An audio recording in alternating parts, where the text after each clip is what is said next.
Seja bem-vindo ao Conexão Fé Comércio RN, o podcast que traz entrevistas com especialistas, empresários e gestores para entender o cenário econômico. Eu sou Flávia Freire e hoje conversamos com o economista Guilherme Mercedes. Guilherme ele é sócio da consultoria Future Tank e possui passagens como economista-chefe da Confederação Nacional do Comércio e secretário da Fazenda do Estado do Rio de Janeiro.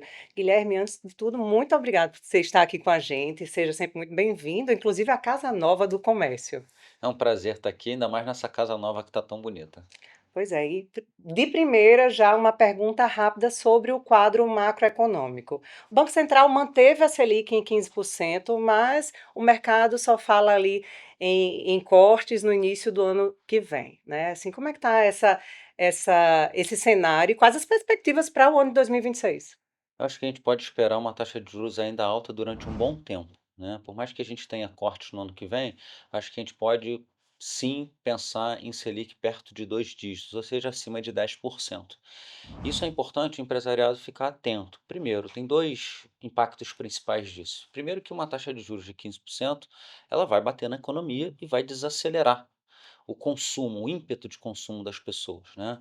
Principalmente para bens de maior valor agregado, quando você precisa financiar, né, um carro ou uma casa própria. Então, isso vai impactar e vai desacelerar a economia no ano que vem. Esse é o primeiro ponto. Os sonhos ficam mais longe? Exatamente. Então, assim, o consumo, sem dúvida nenhuma, sente muito uma taxa de juros muito alta. O outro ponto que as empresas precisam ficar atentas com a taxa de juros são aquelas empresas que têm uma dívida alta. Porque se elas têm uma dívida alta com uma taxa de juros alta, isso começa a comprimir o orçamento das empresas. Então, esse vai ser um grande desafio também. Muitas empresas estão tendo dificuldade de lidar com dívidas altas e juros altos. O custo financeiro de carregar essas dívidas está muito alto, isso tem apertado o orçamento de muitas empresas. E aí, saindo do Brasil e vindo para o Rio Grande do Norte, a gente vê que o setor de comércio e serviços tem crescido bastante aqui no Rio Grande do Norte, né? E as perspectivas para o ano de 2026, quando você fala aí desse cenário macroeconômico, o que é que a gente pode esperar para o Rio Grande do Norte? Aqui no Rio Grande do Norte, o setor de comércio e serviço é o maior empregador, né, disparado, não só o maior empregador, mas também o maior arrecadador de impostos, né, de ICMS, no caso. Nos últimos anos foi o setor que mais cresceu no estado, se eu pegar os últimos 10, 20 anos, sem dúvida nenhuma foi o setor que mais ganhou corpo e mais conseguiu Com a destaque também junto ao Brasil. exatamente. Inclusive crescendo em relação ao Brasil, mas quando a gente olha para frente, é impossível dissociar a economia do estado da economia nacional. Então, como a gente havia dito, com uma taxa de juros muito alta, a economia brasileira deve desacelerar e é natural que a gente espere também um crescimento menor da economia do Rio Grande do Norte. Então, assim, a gente deve continuar crescendo sim, ano que vem deve ser um ano de crescimento, mas deve ser um crescimento menor do que a gente viu nos anos anteriores. E a gente fala agora sobre turismo, né? Há pouco tempo nós apresentamos um estudo inédito aqui no Rio Grande do Norte, feito pelo nosso economista William Figueiredo, e que ele trouxe inclusive um recorde de 11,3 bilhões de reais, né? Um recorte do turismo que traz aí um fôlego para o Estado, mas a gente também sabe que tem muitos gargalos, né? E a gente pergunta para você, né, assim, quais as saídas, né? O que é que pode ser feito para enfrentar esses gargalos e continuar crescendo? Aliás, parabenizar a FEComércio por esse estudo, realmente um estudo de grande valia, e foi um estudo que não é só do Estado, né? Foi um estudo que olhou o Brasil como um Exatamente. todo, então uma contribuição muito importante da FEComércio. Contribuição que passa ali dos 5.000 municípios, né, porque é um estudo regionalizado. Exatamente. Então, uma contribuição muito importante para um tema que é fundamental para o Brasil, né? O Brasil tem um potencial turístico ainda muito a ser explorado, muito. Por mais que a gente ache que o Brasil tem muito turista, quando a gente compara com os principais países, a França é o grande benchmark, né? Paris é a cidade que mais recebe turistas no mundo, a gente está muito, mas muito distante. Então, a gente tem desafios, sim. Eu diria que a gente tem dois desafios principais e que tem que estar na agenda da FEComércio e, consequentemente, na defesa de interesse do setor de turismo, né. Eu acho que, sem dúvida nenhuma, a questão da infraestrutura é muito importante, né. A gente hoje tem uma dificuldade de estradas aqui no estado como um todo, principalmente no interior. Isso é fundamental para você internalizar o turismo, porque hoje a gente está tendo uma migração no mercado de turismo, né. Só praia e sol deixou de ser o grande atrativo, né. A questão cultural, culinária, ela vem ganhando cada vez mais força em todos os lugares do mundo e aqui não é diferente. Então, para a gente conseguir explorar todo esse potencial de turismo, principalmente do interior do estado, e explorar outras coisas além do sol e mar, que Os são equipamentos têm maravilhosos. que acompanhar também. Exatamente, eu preciso de uma infraestrutura para a gente conseguir acessar essas áreas e os equipamentos públicos. E uma saída que a FEComércio tem sinalizado bastante, é muito positiva, são as parcerias público-privadas, né? De forma que o setor privado possa abraçar e adotar esses equipamentos públicos de cultura, lazer, de forma geral, para que, obviamente, a gente consiga alavancar e eles serem um atrativo além da beleza natural. Quando a gente fala de turismo, e você falou agora há pouco com relação a isso, assim, de equipamentos, né, de ir para além do binômio sol e mar, a gente fala também muito sobre turismo de eventos, né, também nos encontros do Vai Turismo que a gente trouxe para cá, a gente falava a respeito disso e do uso de equipamentos e de parcerias Sim. público-privadas, por exemplo, para um centro de convenções. Essa é uma realidade que tem crescido não, no Brasil inteiro, de uma forma geral. Sem dúvida nenhuma, né. Eu sou do Rio de Janeiro, é um exemplo disso, né. Eh, Todo mundo prefere ir para um evento de negócio no Rio de Janeiro do que em São Paulo, é natural. E Sim. todo mundo brinca quando a gente vai organizar eventos no Rio de Janeiro: "Por favor, marquem na sexta-feira ou na segunda-feira, porque eu quero passar o final de semana no Rio de Janeiro". Eu acho que E Natal tam estica, né, o que é bom para o exato, estado também. exatamente. Então acho que o estado do Rio Grande do Norte também tem essa potencialidade, né. É uma maravilha, por exemplo, fazer um encontro de negócio ali na beira da praia de Ponta Negra. Então é um potencial que precisa ser explorado. Uma dificuldade que eu tenho visto é a questão de voos, né, uma dificuldade, uma A malha aérea restrição. caiu muito depois da pandemia aqui no Malha aérea estado. muito restrita, né, dificilmente você vem de algum lugar do Brasil sem ter uma escala grande ou um tempo mais demorado. Eu, por exemplo, venho do Rio de Janeiro, tenho poucos voos direto, e os voos que eu tenho, na maioria das vezes, demoram mais de 4, 5 horas para a gente fazer do Rio até aqui, uma viagem que seria muito mais curta. Então a malha aérea é importante, mas sem dúvida nenhuma essa tendência do turismo de negócio é sim uma vertente que o Rio Grande do Norte pode e deve explorar, até aproveitando aí toda a beleza natural e juntar isso com o negócio é fundamental. A gente falou a respeito do cenário macroeconômico, a gente falou dos gargalos que o Rio Grande do Norte tem, né. Olhando para 2026 e falando para o nosso público de comércio, bens e serviços, o que é que se tem que fazer, para onde tem que se olhar, para de fato evitar que os impactos impactem tão negativamente em seus negócios? Eu diria que quando a gente pensa nas empresas e na decisão de investimento das empresas, eu apontaria 4 grandes fatores de decisão de uma empresa ou vir para um estado ou expandir suas operações no estado. Primeiro, a parte tributária, né, sempre faz muita diferença você ter um bom desenho tributário, né, preservar incentivos fiscais, conseguir ser competitivo em relação aos estados vizinhos. Então a parte tributária, sem dúvida nenhuma, é a primeira grande vertente para você conseguir montar, construir um bom ambiente de negócio. O segundo é a infraestrutura, que a gente já falou um pouco, fundamental, né, para o turismo, mas também para as empresas de forma geral. A parte logística é uma parte muito cara das empresas, então a parte de infraestrutura é fundamental. A formação da mão de obra, e é obviamente tanto o Senac quanto o Sesc tem um papel fundamental, o Senac principalmente, né, na formação da mão de obra profissional. Sim. Então essa vertente é muito valorizada pelas empresas, e hoje você tem um apagão de mão de obra no mundo como um todo. A pandemia deu uma mudança totalmente no perfil, né. Hoje você vê a taxa de desemprego muito baixa no Brasil, mas um dos motivos é que as pessoas não estão procurando emprego, Exato. né.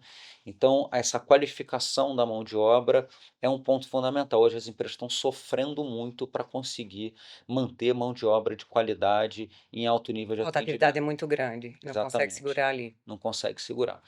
E o quarto grande ponto, que infelizmente se tornou um fator de decisão, é a segurança pública, né. A segurança pública hoje é um fator decisivo, né. E o Rio Grande do Norte tem que manter, por exemplo, o Rio Grande do Norte é dito como um dos principais estados que ainda não tem, por exemplo, a presença do Comando Vermelho, que é o grande debate aí do Sim. último mês, até pela operação que teve, a grande operação que teve no Rio de Janeiro. Então manter esse ambiente, é claro que você tem disputas entre essas facções, mas manter esse ambiente de segurança pública, né, quando a gente olha os dados do estado, os dados de segurança pública melhoraram bastante, isso é um ponto positivo.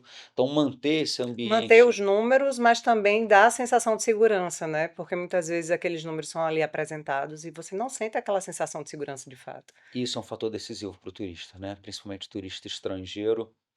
Certamente muitos deixam de vir para o Brasil por essa insegurança. Então, não só manter uma percepção de segurança, mas fazer propaganda, né, divulgar o estado como um estado seguro e bom para se visitar, sem dúvida nenhuma é uma estratégia. A FEComércio tem um papel importante nessa divulgação também, do turismo e do Rio Grande do Norte como um bom lugar e seguro para vir fazer turismo para os turistas internacionais. Então acho que o próximo, né, candidato aí que venha assumir o estado do Rio Grande do Norte, vai ter um desafio muito grande em 2026, né. Sem dúvida nenhuma, né, a gente Mas tem. nada está perdido. Não, de maneira nenhuma. O estado tem muito grande potencial. Acho que o Brasil como um todo está discutindo uma grande questão nos 3 níveis de governo: governo federal, governos estaduais e governos E municipais. precisam se conversar, o que é Precisam importante. conversar. Segurança pública é uma conversa que eles precisam ter, né, a gente está vendo esse debate em termos nacionais, isso é fundamental para a economia, nenhuma economia vive com grande insegurança pública.